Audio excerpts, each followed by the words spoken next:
राधे राधे, नमस्ते, good morning. आज हम देखेंगे काल। पिछली क्लास में हमने वासुदेव नंदन सीरीज में क्रिया पढ़ा था और आज हमारा लेसन है काल। तो सबसे पहले देखेंगे कि काल कहते किसे हैं। काल की परिभाषा भी पूछी जाती है। तो क्रिया के उस रूपांतर को काल कहते हैं जिससे उसके कार्य व्यापार का समय और उसकी पूर्ण अथवा अपूर्ण अवस्था का बोध हो। तो काल किसे कहते हैं? क्रिया के उस रूपांतर को काल कहते हैं जिससे उसके कार्य व्यापार का समय और उसकी पूर्ण अथवा अपूर्ण अवस्था का बोध हो। काल के 3 भेद होते हैं। कितने भेद होते हैं? 3। वर्तमान काल, भूतकाल और भविष्य काल। तो काल के 3 भेद होते हैं, वर्तमान, भूत और भविष्य। वर्तमान काल अब हम देखेंगे सबसे पहले।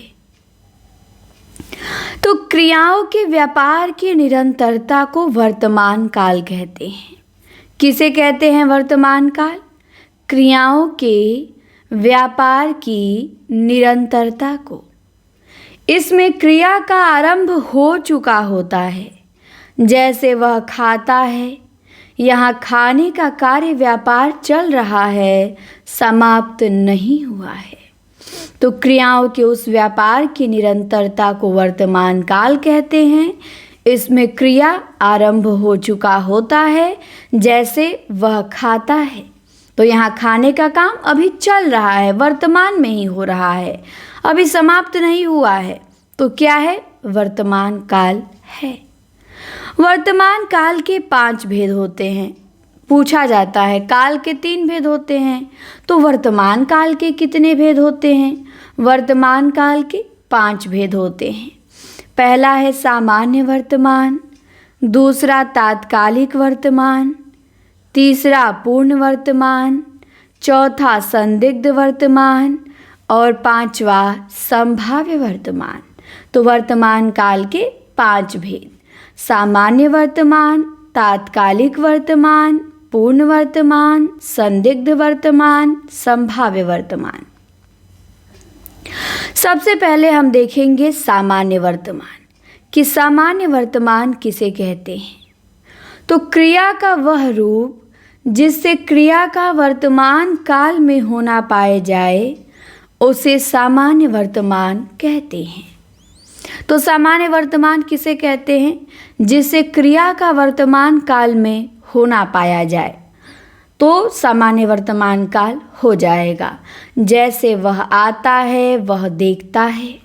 अगर ट्रिक देखना चाहेंगे सामान्य वर्तमान की, तो ट्रिक में इसका ये हो जाएगा कि ता ते ती के बाद यदि है आता है तो सामान्य वर्तमान होगा। कुछ सोचना नहीं है। ता ती ते के बाद यदि है आता है, वह देखते हैं, वह आता है, वह खाता है, तो वहाँ पे सामान्य वर्तमान ही होता है। सामान्य वर्तमान के बाद आता है तात्कालिक वर्तमान। तो तात्कालिक वर्तमान में दिया है कि इससे यह पता चलता है कि क्रिया वर्तमान काल में हो रही है। जैसे मैं पढ़ रहा हूँ, वह जा रहा है, तो इसे पता चलता है कि अभी काम हो ही रहा है, ख़त्म नहीं हुआ है। तो तात्कालिक वर्तमान को पहचानने का ट्रिक है रहा है, रहा हूँ, रहे हैं, रहा, रहूँ, रहें। ये तात्कालिक वर्तमान में आता है। रहा, रहूँ, रहें के बाद है, हूँ, है। ठीक। तो मैं पढ़ रहा हूँ, वह जा रहा है, मैं खा रहा हूँ। यदि रहता कि वह जाता है तो सामान्य वर्तमान हो जाता, और वह जा रहा है तो तात्कालिक वर्तमान हो जाएगा। सामान्य वर्तमान में ता ते ती के बाद है, और तात्कालिक वर्तमान में रहा, रही, रहे के बाद है, हूँ होता है। इसके बाद आता है पूर्ण वर्तमान। इससे वर्तमान काल में कार्य की पूर्ण सिद्धि का बोध होता है। जैसे वह आया है, लड़के ने पुस्तक पढ़ी है। तो यहाँ पे ता ते ती रहा रही कुछ नहीं होता है। पूर्ण वर्तमान में केवल है, काम पूरा हो गया, अंत में केवल सहायक क्रिया रहेगी। मतलब यहाँ पे लगेगा कि काम पूरा हो गया है। जैसे वह आया है, वह आ रहा है तो तात्कालिक वर्तमान, वह आता है सामान्य वर्तमान, और वह आया है पूर्ण वर्तमान।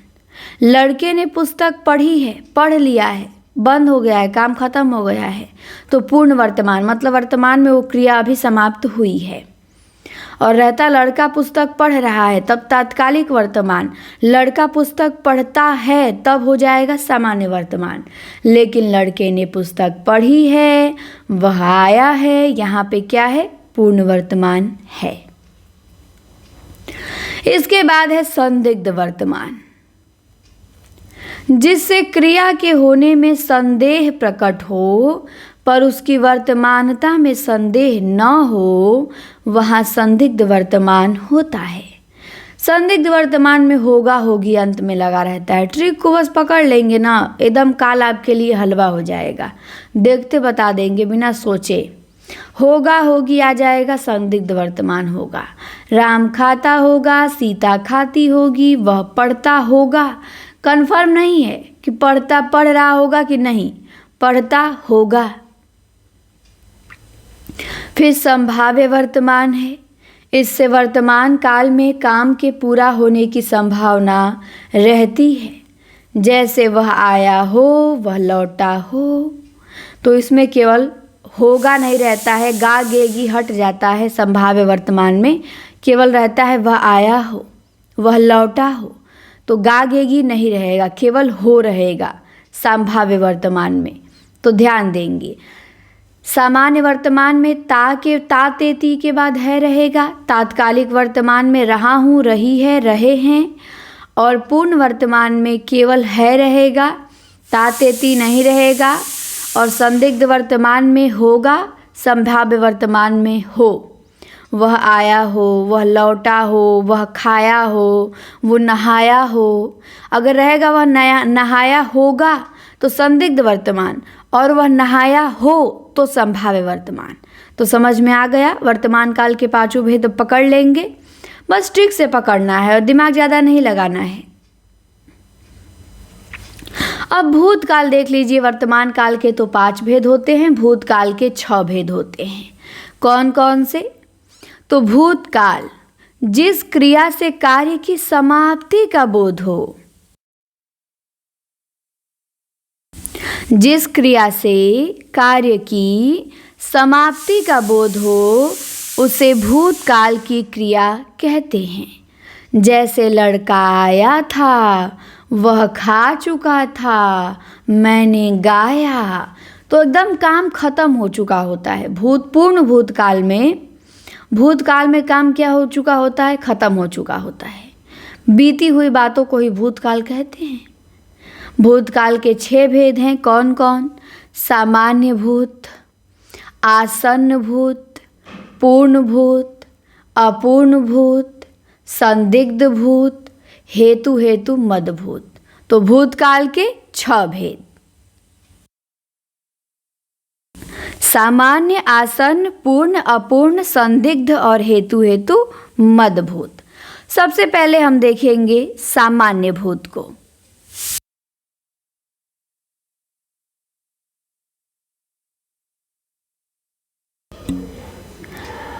तो सामान्य भूत में दिया है कि जिससे भूतकाल की क्रिया के विशेष समय का ज्ञान न हो, जिससे भूतकाल की क्रिया के विशेष समय का ज्ञान न हो उसे सामान्य भूत कहते हैं। जैसे मोहन आया, सीता गई, तो यहाँ पे सामान्य भूत रहता है। आया, गई, खाया, तो सामान्य भूत मोहन आया, सीता गई, कोई सहायक क्रिया नहीं रहेगा सामान्य भूत में, ये एकदम सामान्य रहेगा। अब आसन्न भूत में देख लीजिए, इससे क्रिया की समाप्ति निकट में या तत्काल ही सूचित होती है। मतलब इसमें ये होता है आसन्न भूत में कि अभी अभी क्रिया समाप्त हुई है, अभी अभी वो भूत बनी है। तो मैंने आम खाया है, मैं चला हूँ, तो है हूँ, ये आसन्न भूत में रहता है। आसन्न भूत में अंत में क्या रहता है हूँ। तो ध्यान दीजिएगा, मैंने आम खाया है, मैं चला हूँ, आसन्न भूत होता है। और सामान्य भूत में कोई सहायक क्रिया नहीं होती है। इसके बाद पूर्ण भूत में देख लीजिए, क्रिया के उस रूप को पूर्ण भूत कहते हैं जिससे क्रिया की समाप्ति के समय का स्पष्ट बोध होता है कि क्रिया समाप्त हुए काफ़ी समय बीत गया है, तो उसे क्या कहते हैं? पूर्ण भूत कहते हैं। जैसे उसने मुरारी को मारा था, वह आया था, मतलब था थे थी लग गया, पूर्ण भूत हो गया। कुछ नहीं लगेगा सहायक क्रिया तो सामान्य भूत, है लगेगा तो आसन्य भूत, था थे थी लग जाएगा तो पूर्ण भूत। आया समझ में? ता ते ती के बाद लगेगा तो सामान्य वर्तमान होगा, लेकिन ता ते ती के बाद है नहीं लगेगा तो आसन्न भूत होगा। ठीक, पूर्ण भूत में जानी गए था थे थी रहता है, वह खाई थी, वह आई थी, वह आया था, उसने मुरारी को मारा था। पूर्ण भूत में एकदम स्पष्ट होता है कि क्रिया को समाप्त हुए ज़्यादा देर हो गया है। अब चौथा है अपूर्ण भूत। अपूर्ण भूत नामे में अपूर्ण है। इससे यह ज्ञात होता है कि क्रिया भूतकाल में हो रही थी किंतु उसकी समाप्ति का पता नहीं चलता है। तो अपूर्ण भूत में ये होता है कि क्रिया भूतकाल में तो हो रही थी किंतु उसकी समाप्ति का पता नहीं चलता है। जैसे सुरेश गीत गा रहा था, गीता सो रही थी, तो यहाँ पे क्या है? अपूर्ण भूत। तो रहा था, रही थी, रहे थे के बाद रहा था, रही थी, रहे थे आ गया, अपूर्ण भूत हो गया। केवल था थे थी आ गया, पूर्ण भूत हो गया। केवल है आ गया, आसन्न भूत हो गया। कुछ सहायक क्रिया नहीं आई तो सामान्य भूत हो गया। तो इसे ध्यान देंगे तो भूतकाल भी बड़ा आसान हो जाएगा। अब है संदिग्ध भूत। इसमें संदेह बना रहता है कि भूतकाल में काम पूरा हुआ था कि नहीं हुआ था। तो संदिग्ध भूत में सामान्य, संदिग्ध वर्तमान में, संदिग्ध भूत में, संदिग्ध वर्तमान में भी रहता है होगा और संदिग्ध भूत में भी रहता है होगा। लेकिन अब पहचानेंगे कैसे? तो संदिग्ध वर्तमान में रहेगा राम खाता होगा, वर्तमान की बात होगी, राम खाता होगा, सीता पढ़ती होगी। लेकिन जो संदिग्ध भूत होता होगा इसमें पीछे की बात हो रही होगी, तुमने गाया होगा। ये नहीं कि तुम गायते होगे, नहीं, तुमने गाया होगा, तू गाया होगा। तो संदिग्ध भूत होगा होगी रहेगा और भूत की बातें पीछे की बातें रहेंगी। अब आता है छठवां भूतकाल का भेद, हेतु हेतु मदभूत। क्या आता है? हेतु हेतु मदभूत। इससे यह पता चलता है कि क्रिया भूतकाल में होने वाली थी पर किसी कारण से न हो सकी। मैं आता, तू जाता, वह खाता।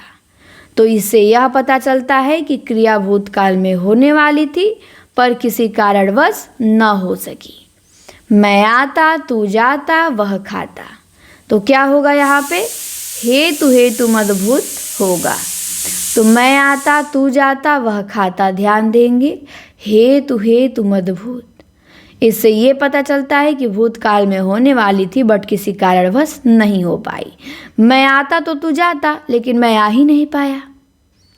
तू जाता तो वह खाता, लेकिन तू जा ही नहीं पाया कि वो खाए। तो हेतु हेतु मदभूत बहुत आसान होता है।